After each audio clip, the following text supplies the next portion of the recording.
please, don't you say that. You just tell Mr. Larrabee that Eunice is really Eunice and the Eunice he thinks is Eunice isn't Eunice. Barbra Streisand is remembering her former co-star and one-time beau Ryan O'Neal as funny and charming in the wake of his death. The legendary star, 81, paid tribute to O'Neal, with whom she enjoyed a brief romance in 1970, on Instagram Friday, shortly after his son Patrick O'Neal announced that the actor had died at age 82. "So sad to hear the news of Ryan O'Neal's passing," Streisand wrote alongside a black and white still from What's Up, Doc? "We made 2 films together, What's Up, Doc? And The Main Event. He was funny and charming, and he will be remembered."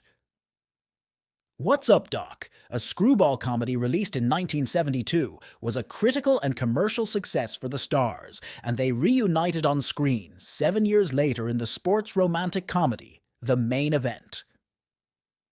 In her memoir, My Name is Barbara, Streisand reveals that she and O'Neal first met in 1970 at a dinner party hosted by a friend. He was the guest of legendary agent Sue Mengers, and Streisand writes that the actor, then fresh off the success of Love Story, fancied me and asked for my number.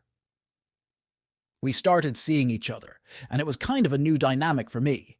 Easy and casual," she writes in her book. "I remember a moment early on when he told me, 'I love you,' and I said, 'What do you mean? You don't know me.' Trust me to be so literal." When Streisand signed on to star in What's Up, Doc, she suggested O'Neal to appear opposite her due to his sense of humor. Though director Peter Bogdanovich initially felt O'Neal wasn't right for the role, he was eventually charmed by the actor's self-deprecating wit over lunch, she writes. Streisand says her romance with O'Neal fizzled before they began shooting the film, as she was too serious for him, but they remained on good terms. O'Neal's son Patrick, whom he shared with Lee Taylor Young, announced the Oscar nominee's death on Friday, writing on Instagram that he passed away peacefully earlier in the day. While a cause of death remains unclear, O'Neal was diagnosed with chronic leukemia in 2001 and prostate cancer in 2012.